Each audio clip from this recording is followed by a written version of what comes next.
Hey everybody, Black Ninja 797 here, and welcome back to another Left 4 Dead 2 ranking video. And today's video, we're going to be ranking all the Left 4 Dead 2 cutscenes.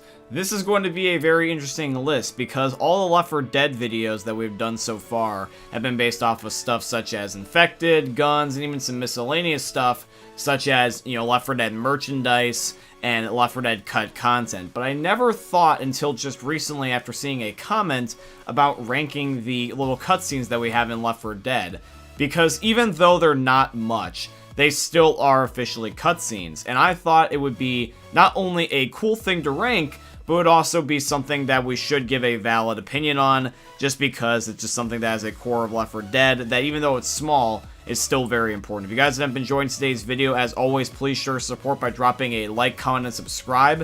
And if there's any particular thing that you would like to see me rank in the next Left 4 Dead video, please let me know in the comment section down below. But anyways, guys, let's rank all the cutscenes in Left 4 Dead 2. Alrighty guys, so coming in at the first spot, this is going to be the intro for Crash Course, because the intro for Crash Course is very bare bones. All the cutscenes are kind of bare bones and simplistic, but this one is really simplistic. All it is just a pan out from a crashed helicopter, just showing the back of the survivors. Nothing too special, which is why also back to back, we're going to be doing these two other cutscenes, because they're actually kind of like around the same level of just not enough oomph. And one of them is just going to be Death Toll, because essentially it's going to be the exact same thing, but it's just panning out from the little road. But however, though, this next one may shock you, just because I love this map a lot, but to rank something of it this low on the list might shock you. And that's going to be the intro for Dark Carnival. I don't like this. Out of all the possible intros in Left 4 Dead for a map, the Dark Carnival one is just boring. I'm just going to be honest. I mean, I love the map, and I do think there's a lot of great things about it, but I'm not going to say that this is good just because it's just not. All it does is just kind of like give a transition between what happened after the Parish and before Swamp Fever, about basically why you lost Jimmy Gibbs' stock car, and then the dialogue that actually is remotely interesting proceeds on throughout the rest of the map, which is not a part of the cutscene. If any of the dialogue or whatever is like outside of the cutscene, then in my opinion, really doesn't count. I'm basing these cutscenes off of dialogue or just the cinematics of like how they, show what's within the, the cinematic, and overall just what they decide to send the core message as. And in my opinion, Dark Carnival is more rather just a transition more than anything else. Then next is going to also be Blood Harvest. Blood Harvest is kind of the same thing, but you just kind of get a general idea of the forest we're in and basically our given location. Then we have Swamp Fever. This is the one that I will say that does give a little bit of credit, because I do like the little bit of music that is in Swamp Fever, because the music tone that they decide to use makes it a very creepy intro. Like, I'll let you play it here for a second and take a listen.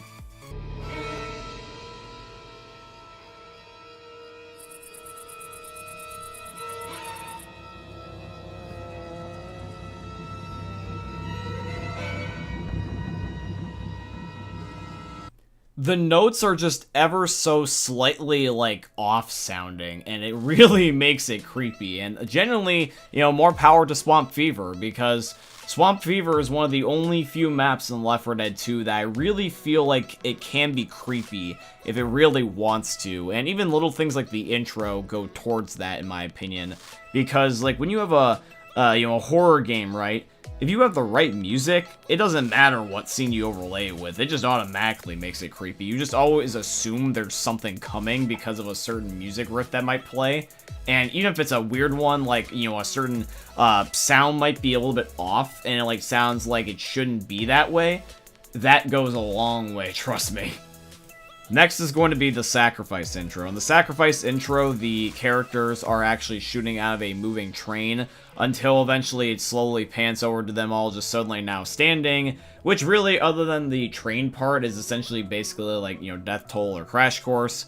Really nothing special, but it just moves up just because of the fact that it's a little bit interactive. You can see the zombies die on the map, kind of like before your very eyes. It's just a little bit cool. Then next we have the Parish. In my opinion, the Parish is good. It has nice scenery, but that's just more rather on the map itself. All it really does is allow us to be able to get closure with Virgil, and just shows him eventually driving off. And the map is kind of just like a placebo, just because even though it looks nice with the cinematics of the map, and the cutscene and all, that's more rather the map than the actual intro.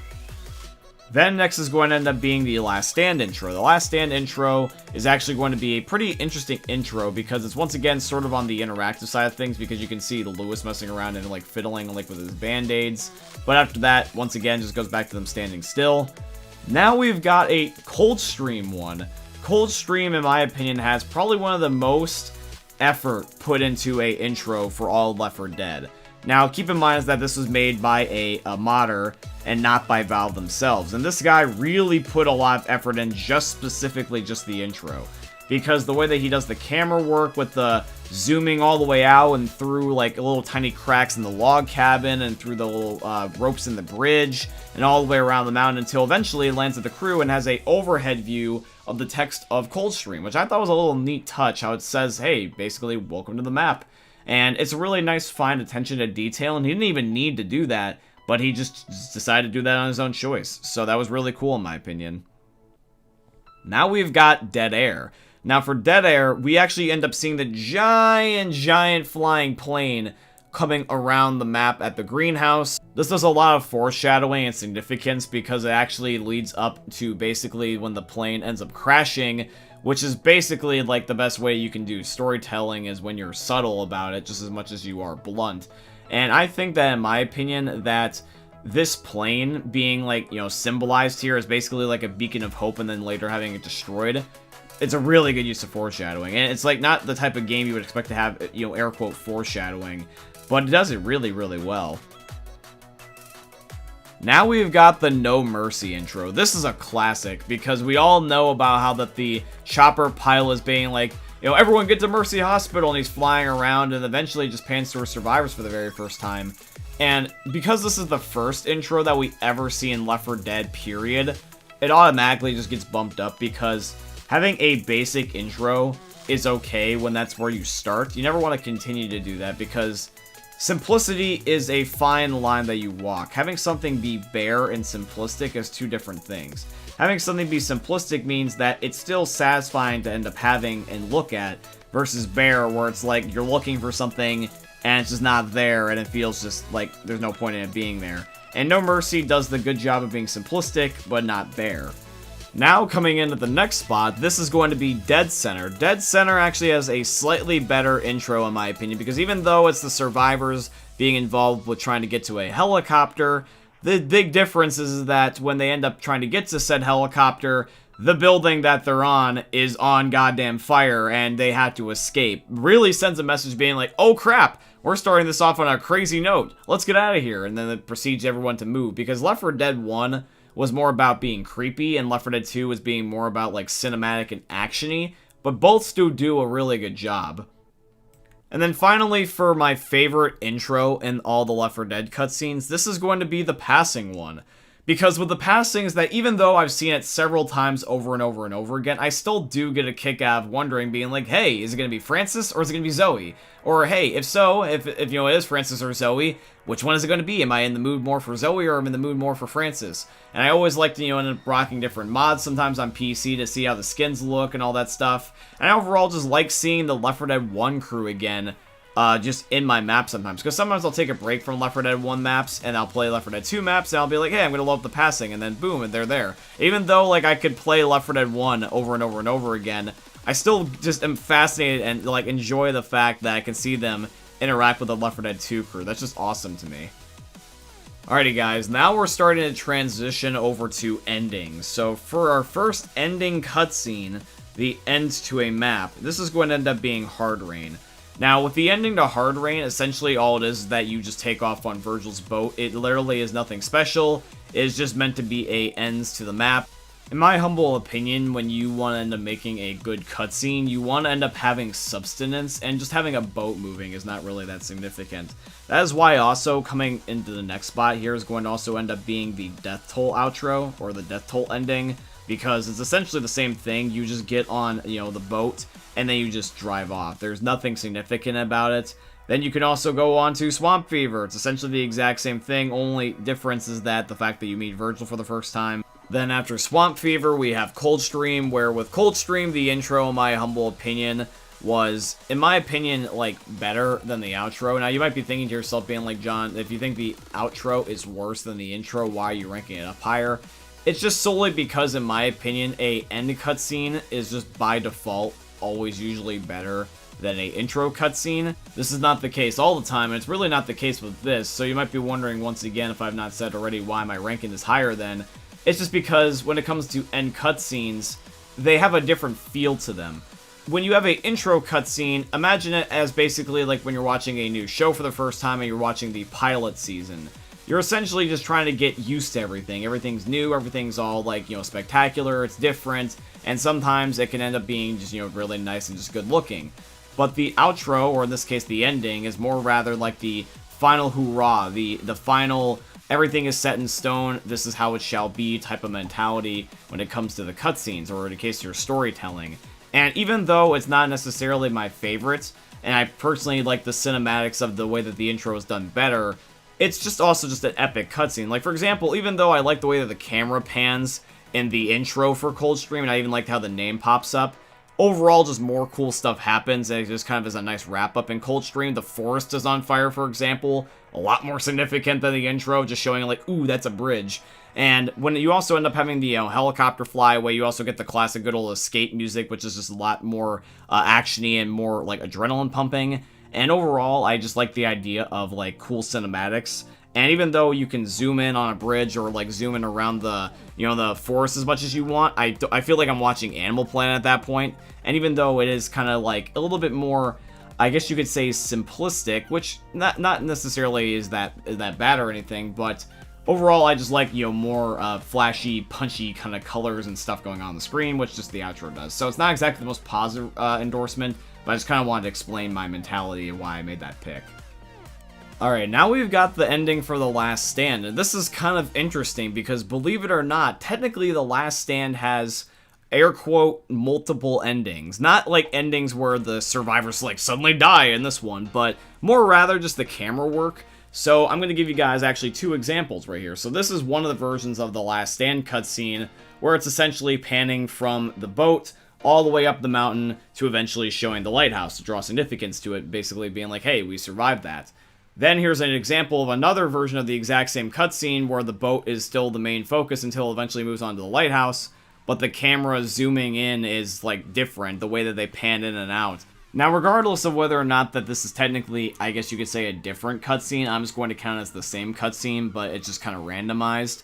But it is a nice attention to detail and something that does make me like it more, just solely because it's not the exact same thing every time. My eyes don't get lazy. My eyes actually are being like, oh, hey, where's the lighthouse? I'm like, oh, there it is. It actually, like, moves slightly. Or, hey, the boat is actually going to be shown from a different position or a different angle this time in comparison to what it is before. Slight little differences like that can be a big deal whether you realize it or not. Alright, now we've got Dead Air. Now, for Dead Air, the way that this is actually going to be is that you're taking one of the remaining planes and you're essentially getting out of the airport. And it's not as epic as, for example, like the dynamic event where the one plane crashed. It'd be kind of cool if you could see one crash, like, while you were taking off, but I understand that they want to make that separate to not take away from the fact that you're escaping.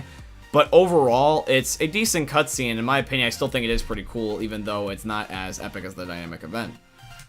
Well, I'm surprised that this is up here, but once again, Blood Harvest, you've actually got another good thing going for yourself. Blood Harvest's outro or ending is up next. So Blood Harvest is just one of the few maps that, in my opinion, has really not too many good things going for it. It's usually almost at the bottom of all my lists, but however though, it occasionally does have the option to shine.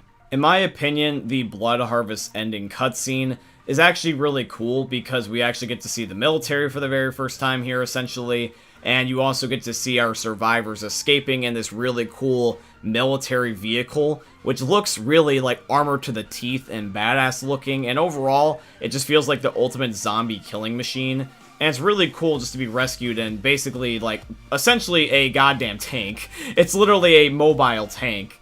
And it's really, really cool to see just, like, how the survivors escape in this thing. The little drawbridge thing in the back gets dropped, and then you guys can crawl in, and then eventually goes over the hill. And there's even, like, a sunset, too, ironically, being like they ride off into the sunset. Although we know that's not entirely true because of the way that the Sacrifice comics go, and we all know that the military are actually a whole bunch of assholes. But still, I mean, it's nice to see the, the cinematics with riding off into the sunset. I mean, that's a nice touch. Now this is also another surprising map to see up here on the list, but actually getting close to almost the end of the list here is going to end up being the ending of Crash Course.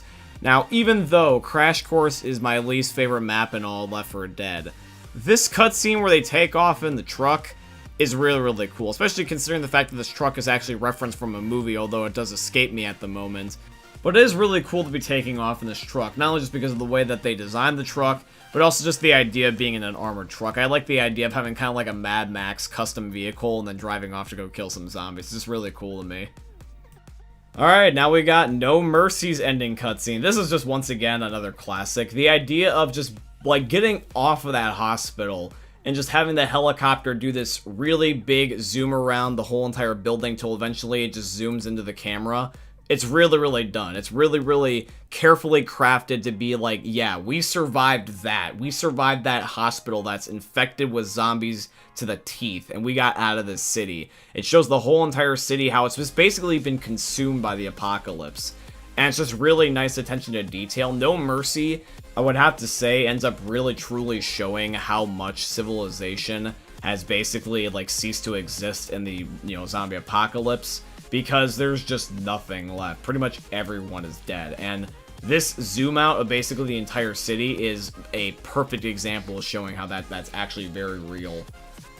Now we go on to the passing ending. For me, I personally really like the passing ending because the passing ending shows basically the final goodbye for the Left 4 Dead 2 crew with the Left 4 Dead 1 crew. You get to have interactions sometimes where basically like Zoe and Ellis are basically flirting and having fun with each other. Same thing with even kind of like a little bit of Rochelle and Francis, although be it not much. And then you also get to be able to have it where Lewis is being a nice guy, it's like talking to everybody, and you overall just kind of get this nice, fun hospitality vibe that just makes it feel like just kind of like a nice, being like, yeah, that felt good. That felt like a, a good victory just to watch that unfold. It felt like a lot of fan service with that cutscene.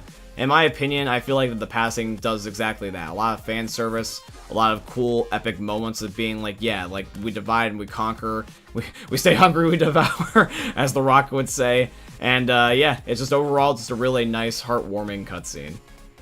Okay, now this is starting to get into, like, my favorite ones. So coming at the next spot here, this is the Dead Center ending.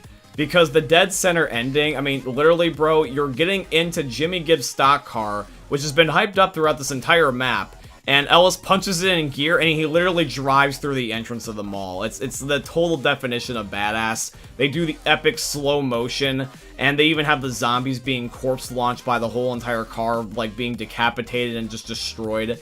It's just the ultimate, like, epic badass moment that we were all looking for. And it really was just so cool just to see Ellis just run those zombies over with that damn car. Alright, now we have got Dark Carnival's ending. Now, in my opinion, Dark Carnival has one of the best endings, just period.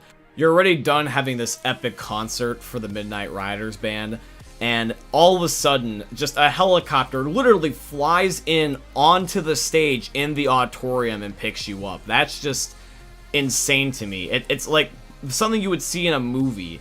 It's really, really cool, and I really, really do hope that one day, if a Left 4 Dead movie ever comes out, that they replicate this somehow, because it's just too damn cool.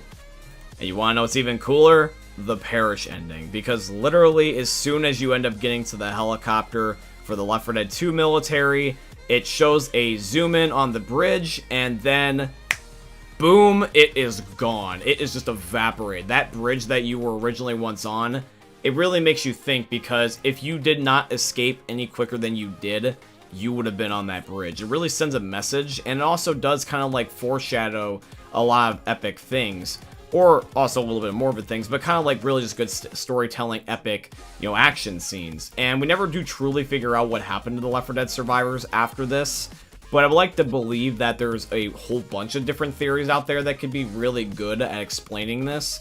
But the ending to the Parish is just one of its own, and it's just something that really needs to be appreciated more. Now, guys, we have the Sacrifice. The Sacrifice ending is really powerful because it shows you sacrificing yourself for your team, or someone sacrificing themselves for you.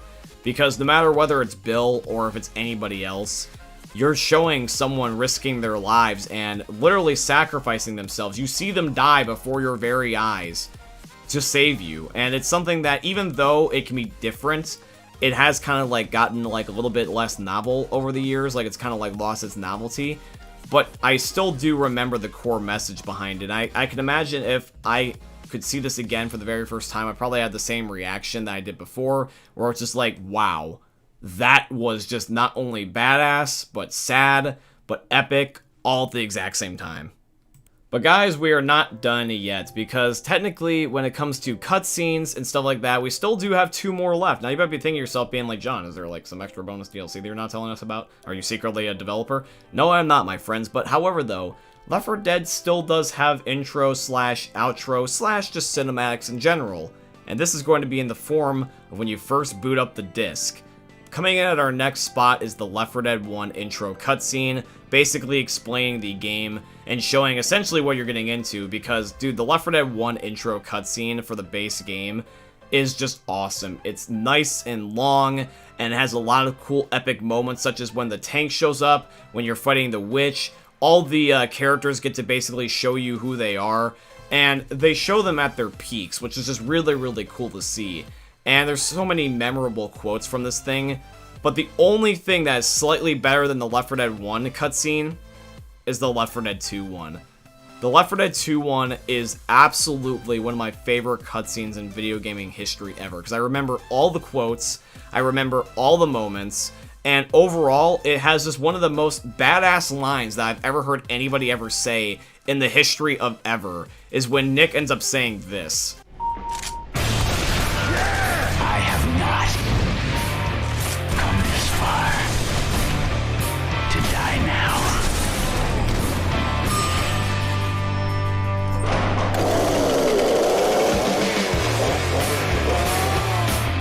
Dude, I get goosebumps watching that again. That's my all-time favorite Left 4 Dead quote ever, period. I remember having that actually as my emblem back on Black Ops 2 on the Xbox 360 back in the day. Because other than Left 4 Dead 2, I also played a lot of Black Ops 2. And everyone would be like, dude, that's such an epic emblem. And they would always be like, that's so cool.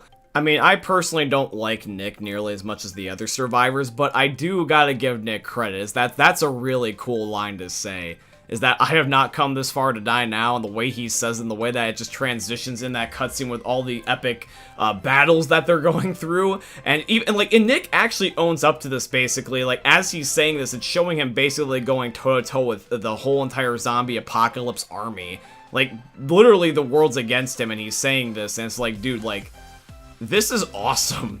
This is like the type of badass level I aspire to be one day, if I'm not already there. And it's just like, this quote makes me like Nick more, just by itself, period. If I knew nothing else about Nick, and this was just the first time I ever heard anything about Nick, I would automatically like him. I mean, I do like him as a character. He's not my favorite, but this cutscene, man, and that line in that cutscene, that is just so damn cool. But yeah, guys, that is going to be it here for today's video, and I do truly hope you guys ended up enjoying. If you did, please consider dropping a like, comment, and subscribe, and all that beautiful stuff. If you guys would like to financially support the channel, I definitely appreciate if you guys could go check out my Patreon. It's always linked down below in all my video descriptions, or you guys can use supporter creator code BlackNinja797 in all caps in the Fortnite Epic Games item shops, because Epic is my very first sponsor, and they're sponsoring today's video, so shout out to Epic Games. But yeah, guys, I hope you end up enjoying seeing another YouTube video from the most unique YouTuber you guys are ever going to see. Thank you for watching, guys. I love ya, and peace out. Hey, meme lords. Jesus here. And you better have enjoyed that video there by the eternal god Daddy Ninja. You should probably subscribe too, or the mighty Moab will come for your balls. If you enjoyed the video, you might like it too. And give me the memes. Flash, bang, boom!